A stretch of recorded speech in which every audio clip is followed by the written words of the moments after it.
Welcome to Murfreesboro Storytellers. This month we bring you a special edition of Storytellers looking at the early history of Murfreesboro, a history that only recently has been uncovered by genealogists researching their ancestry.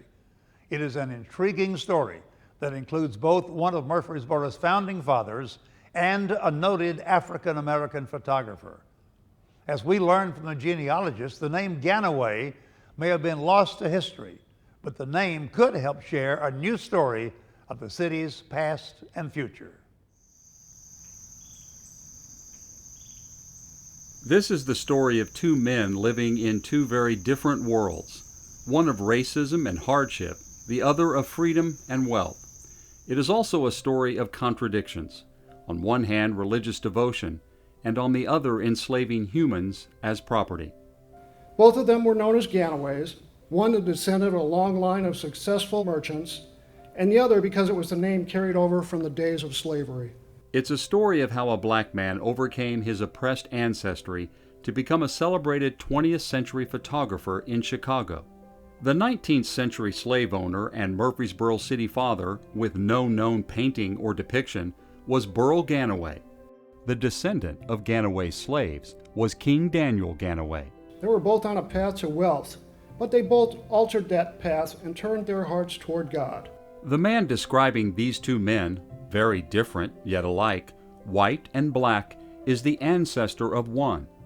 Tim Fredericks tells the story of his African-American ancestor, a story that had been kept a family secret, but one he and his African-American wife slowly uncovered piece by piece through more than a decade of ancestral research.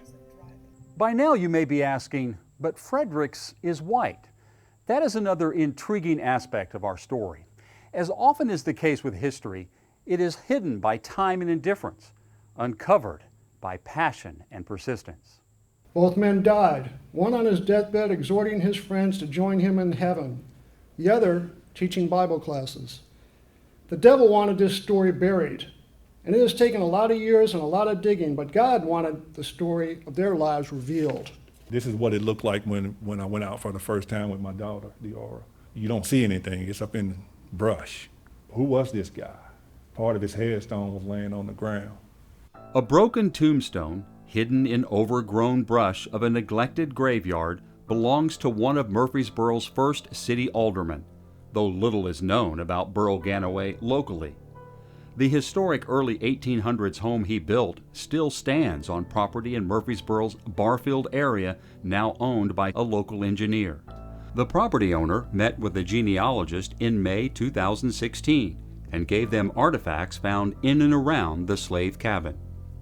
13 years of digging through papers, websites, hours upon hours of driving, late night hours, and now slave trinkets, possibly belonging to your enslaved ancestors? The fact that the historic home has been preserved 2 centuries, 200 years, is a call for not only preservation, but reconciliation. For this is more than a story of two men. It is also a story of place, a place where people can experience history, contemplate history, and perhaps even right the wrong and elevate memory of the past. So who was Burrell Gannaway? Son of a Revolutionary War soldier, pioneer settler in Rutherford County, militiaman, soldier in the War of 1812, slave owner, married into the Beatty family, one of Murfreesboro's first aldermen and first treasurer in 1818, a Baptist deacon, trustee of Union University, vice president of a local colonization society to return freed slaves to Africa, and a Whig Party member, yet obscure in history. Who was King Daniel Ganaway? Grandson of a slave, son of a freed slave and storekeeper, artist, religious seeker, migrator to Chicago, butler, self-taught photographer, newspaper man, Bible teacher, once obscure in history, until recently. Now a century, even two after their deaths, they speak to the present through the past as told by ancestral seekers like Tim Fredericks, the great-grandson of King Daniel, and Darrell Webb, Ganaway's great-nephew, who joined the quest into their ancestral past. My great-grandfather King Daniel, he didn't care to leave his children behind photographs in the museum's holdings or glass plates. He left behind something more valuable, something more tangible that would enable me to spend eternity with God. Because of the discovery of the plantation in Barfield, Ganaways from Los Angeles, Texas, Minnesota, North Carolina, Arkansas, and beyond have reached out to us through our Ganaway Facebook community page. Darrell Webb's mother, Winnie Ruth Webb, lived in the Ganaway home on 211 West Vine Street, now City Hall, until the early 1950s. Webb's great-grandmother, Amelia Murphy, was a former slave to the Murphy family and the grandmother of King Daniel Ganaway. I mailed letters to churches, individuals, and made calls to strangers throughout the years. But on one night, it dawned on me there were 2 children living in the Ganaway home at 211 West Vine Street. That boy, Reginald Avant, who had moved to a farm in El Paso, Texas, died 2 years before she could make contact. But the obituary noted a surviving sister, Winnie Ruth Webb, in Murfreesboro. The genealogists tell the story of their ancestors because they think it is important to their family history and to the history of Murfreesboro. Darrell Webb joined the Fredericks' journey because he too is a descendant, and through the research discovered that he lives on Barfield community property where his ancestors once served as slaves. On one map, he pointed out the location of the Stones River in relation to his house. The other map he used was the 1878 Rutherford County Beers map. We didn't know where Burrell's property was on that map. I recall seeing information on the Find a Grave website indicating that he was buried in the old Gannaway Cemetery. And sure enough, this statement clearly stood out. Formerly owned by M.C. Jordan, who bought it from the estate of Burrell Gannaway. I moved onto that property in 2002, not knowing where I was. At the same time in 2002, she's asking the question about Tim's mother. And this is my cousin, man. This is not only the story of an early pioneer Ganaway, but as we shall learn, the inspiring story of a Ganaway slave ancestor who carried the Ganaway name minus the letter N to Chicago and into history books. Born just after America won independence and a few years before the new country formed a constitution, Burrell Gannaway was all but forgotten until genealogists revived his 19th century tale and times. It is a time in which everything is seen as new, a new country, new man, and new opportunity. By 1808, this son of a Revolutionary War soldier seized opportunity following his family's fight for national freedom to leave Virginia to settle in Rutherford County, Tennessee. John Jr. and Martha Gannaway moved to Buckingham County, Virginia with children including son Burrell Gannaway. That is where the family built the Curdsville Mill on the Willis River with slave labor, a structure that still remains along with a Baptist church in Curdsville started by Burrell's brother, Theodoric Gannaway. This faith led us to the back roads of Buckingham County, Virginia, where my husband bravely walked through thick brush and a dilapidated brick structure. Brick by brick, Gannaway slaves built the mill according to local folklore in Buckingham County. Why did the Gannaways wind up in Tennessee? They were part of the vast westward expansion that also drew Colonel Hardy Murphy and family to take advantage of land grants awarded to Revolutionary War soldiers. They transported with them not only family and belongings, but another possession regarded then as property, African slaves. They forged through the Appalachian Mountains in search of new opportunity and economic prosperity to found Rutherford County in 1803. Hardy Murphy was a Revolutionary War hero. Through land grants and purchases, Murphy acquired thousands of acres in Middle Tennessee, including some tracts within modern-day Murfreesboro city limits. Westward expansion was also a story of slave migration. Between 1810 and 1860, 100,000 slaves per decade exited Virginia and North Carolina through the Appalachians.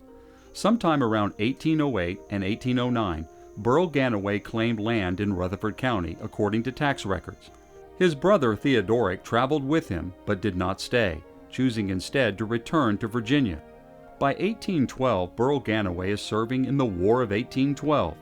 He goes on to serve more than a decade as a Tennessee Ranger. Finding a central location for the seat of government of Rutherford County led authorities away from the settlement of Jefferson.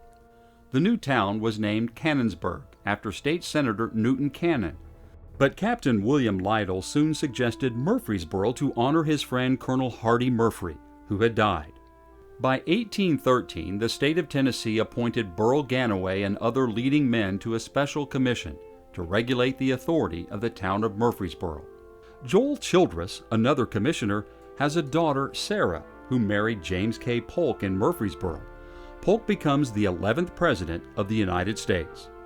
In addition to serving as the county seat, Murfreesboro functioned as the state capital from 1818 to 1826. Luminaries such as James K. Polk, David Crockett, and Andrew Jackson walked the streets while the legislature was in session. A special session of the Tennessee General Assembly was held at the old First Presbyterian Church, where the city cemetery is now located. Andrew Jackson was nominated for president here, losing to John Quincy Adams in 1824 before being elected in 1828.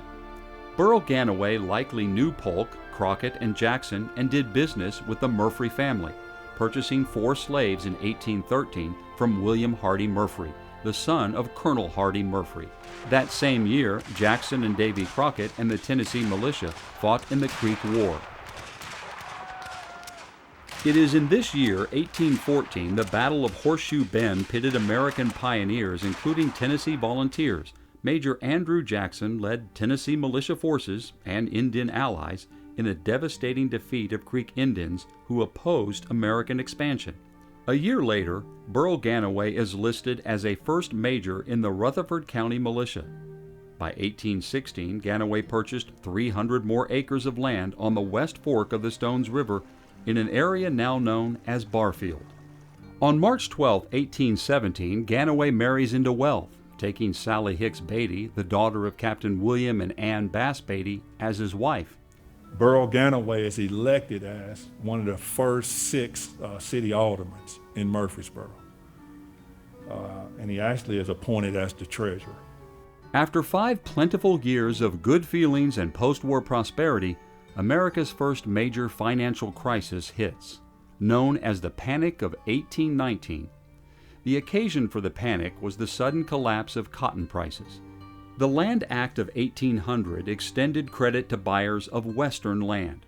After 1804, one could buy as little as 160 acres at a minimum price of $1.64 per acre.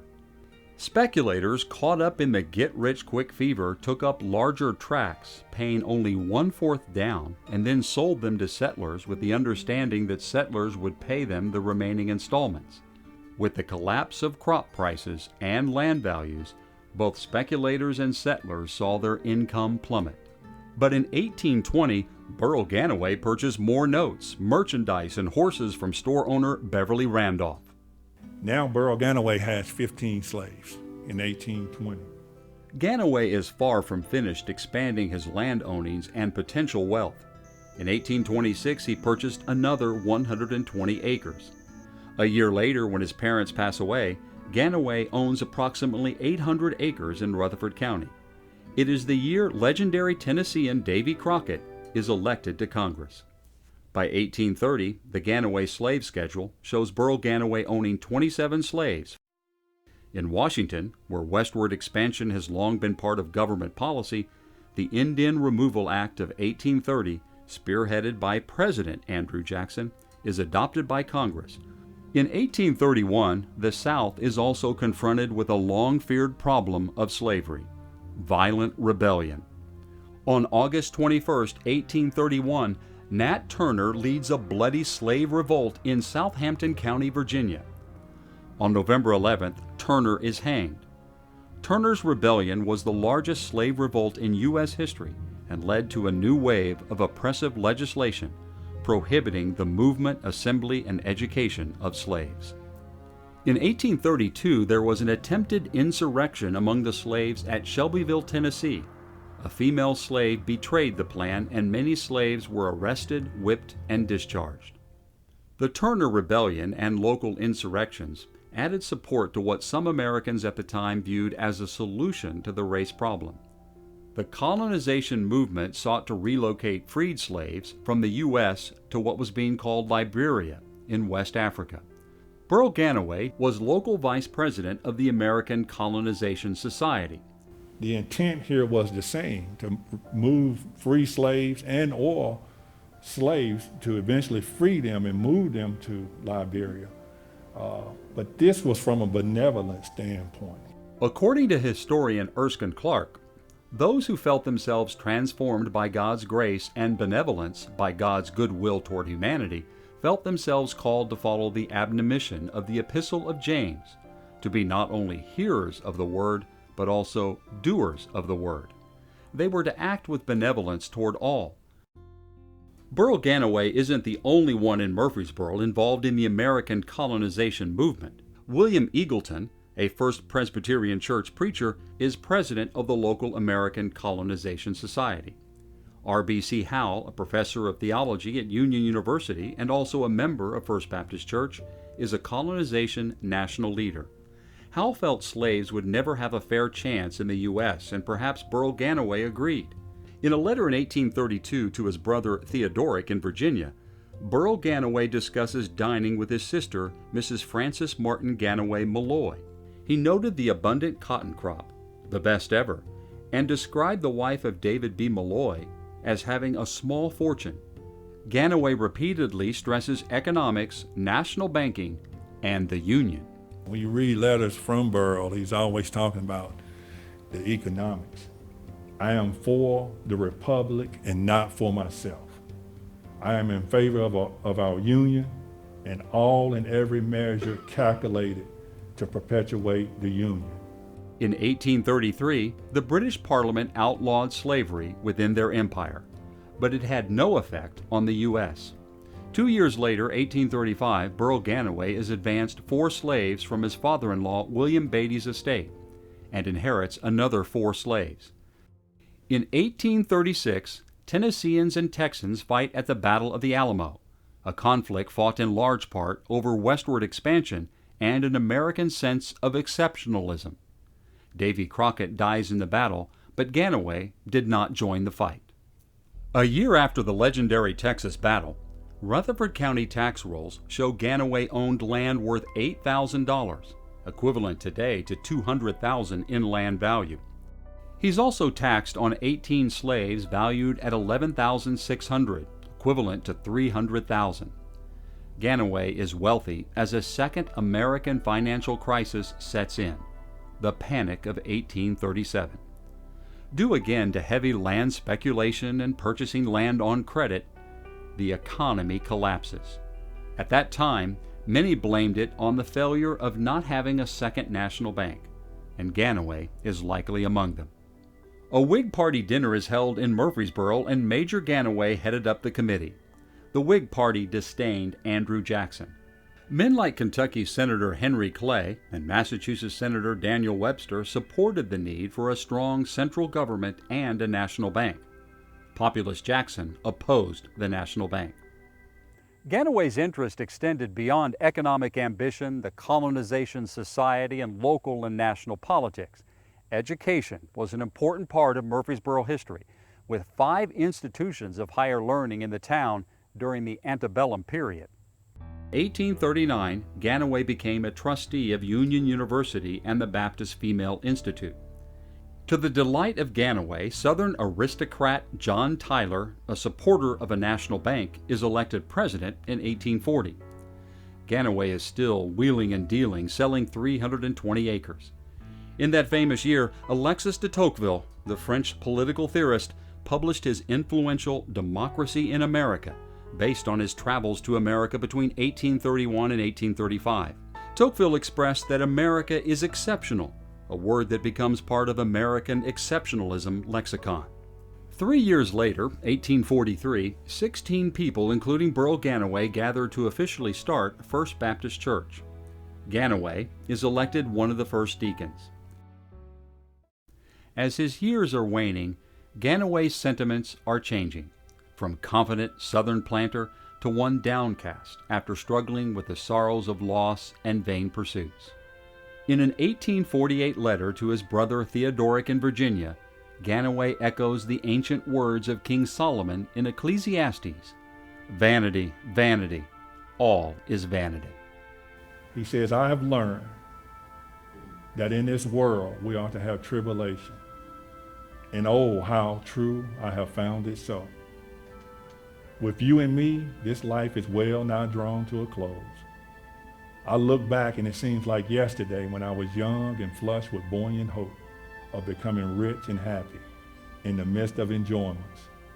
For this I toil faithfully, surrounded by strangers in a strange land. Oh, what vanity, what vexation. I have long since given over the false and fascinating. I trust and look beyond this world for true riches. Some 40 years after first setting foot in Tennessee, Burrell Gannaway breathes his last, leaving this earth on May 26, 1853. In an October 1853 letter written by Burrell's nephew, John Malloy, to Burrell's brother, Theodoric, in Virginia, Malloy laments the death of Burrell's daughter, Susan, who died of apparent exhaustion just days before her father.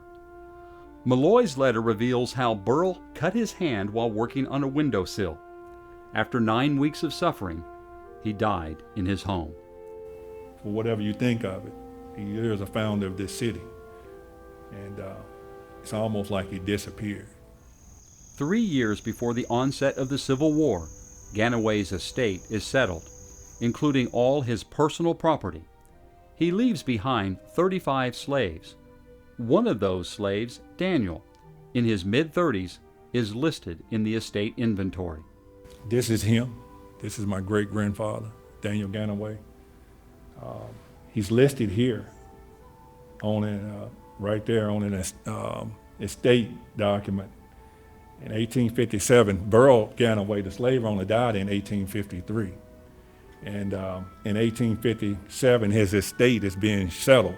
When you see your names of your ancestors, and you'll read on down in some of these documents and you'll see animals, you know, how much a mule was worth, how much a cow was worth. 17 years later, in the 1870 census, Daniel Ganaway is officially listed as a U.S. citizen for the first time. After a life of slavery and bloody civil war, Daniel Ganaway had won his freedom. Burrell Gannaway had long since faded into history, his gravestone lost to the ravages of time.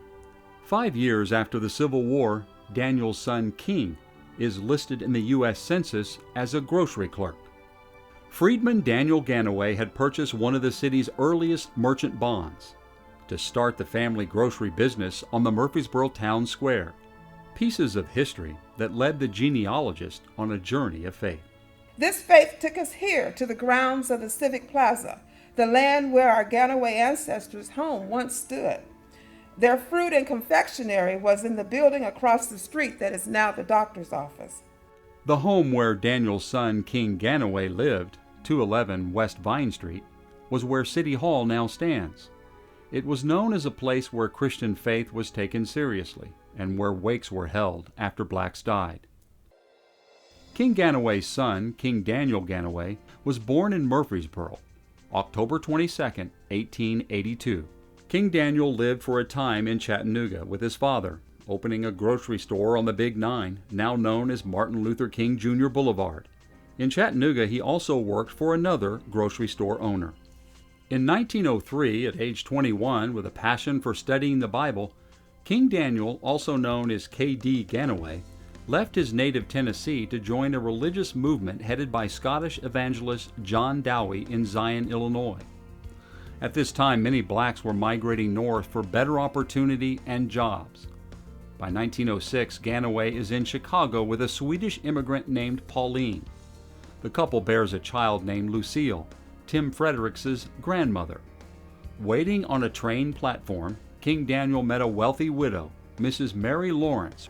Mrs. Lawrence hired Daniel to serve as her butler. An artist with tired hands after serving as a butler, he taught himself photography.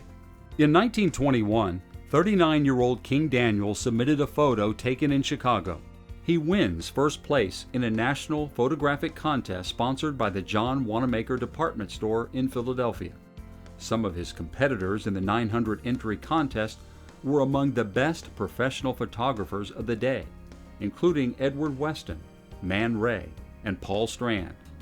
After winning the contest, Ganaway went on to become a celebrated photographer in the early 20th century, who, according to historians, paved the way for the future African American photographers to work for mainstream publications.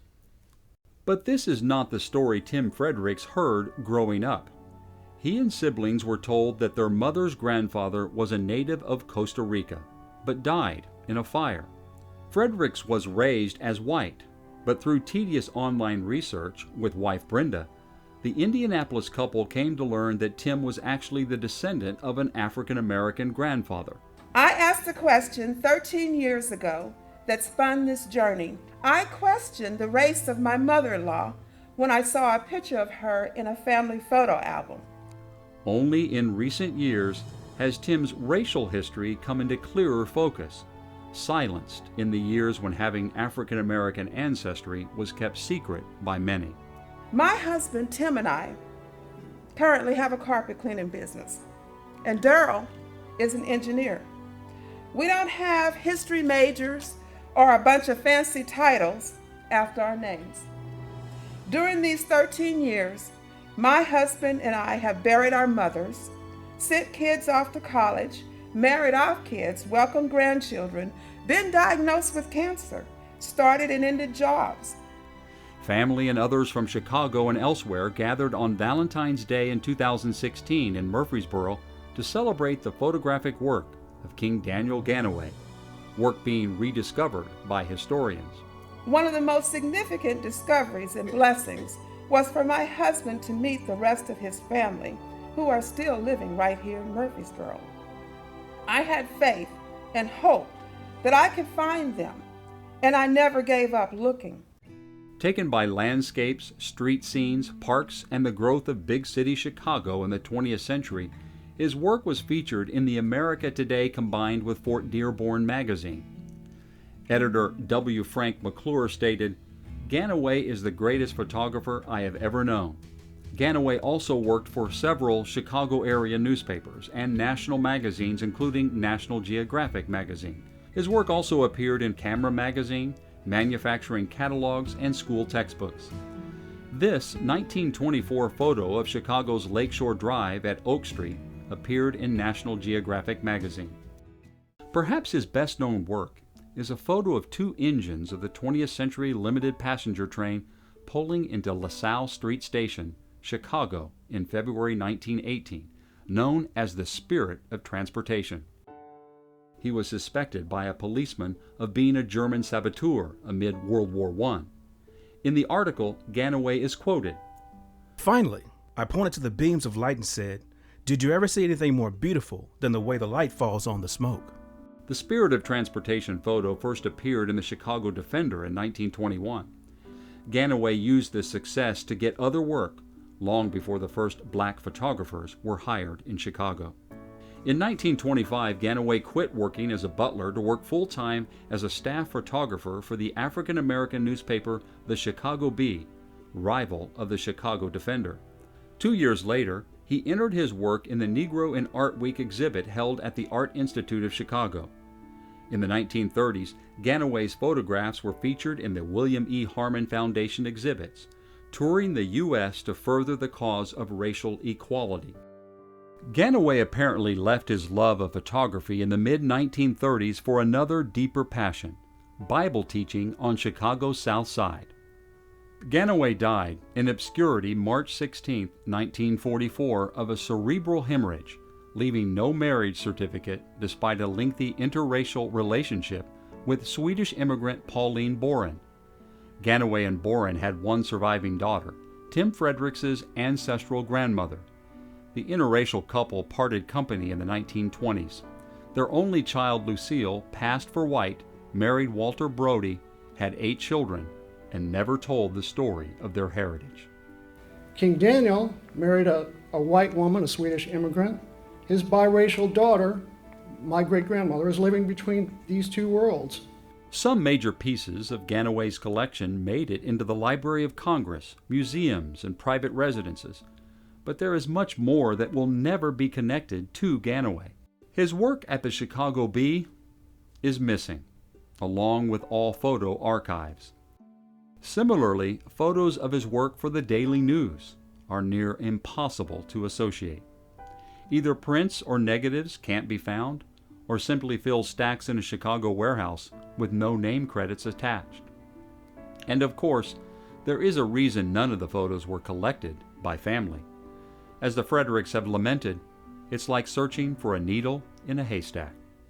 If the Fredericks don't have as many photos as they would like, what they have, thanks to exhaustive research, are new family connections and relationships with once unknown relatives and friends, black and white. More than family genealogy, the Fredericks have uncovered a local history about an early American slave owner and their African American slave ancestor who hoped against hope, joined the Great Migration, and made a better life. In a 2016 Chicago Tribune article, a reporter noted that Ganaway is now recognized as one of the first truly accomplished African American photographers in the U.S., along with the likes of Van der Zee, who was a master of portraits in the 1920s Harlem. Historians are now including Ganaway as part of early cultural achievements in Black Chicago that flourished into the Chicago Black Renaissance of the 1930s through 1950s. MTSU history professor Dr. Brendan Martin is spearheading an effort to get a historical marker placed in the area known as the Historic Bottoms, where Ganaway grew up. One day, this forgotten area of Murfreesboro, carved up and left behind by urban renewal, might become part of a 21st century renaissance. It could one day become a special place where the story of a descendant of a slave named King Daniel Ganaway will no longer be forgotten in silence, but make a community proud and inspire the spirit of reconciliation. You know, the hand of God in human history, they're mutually inclusive. And at the end of the day, really the hand of God wins. And that's the thing that I've discovered.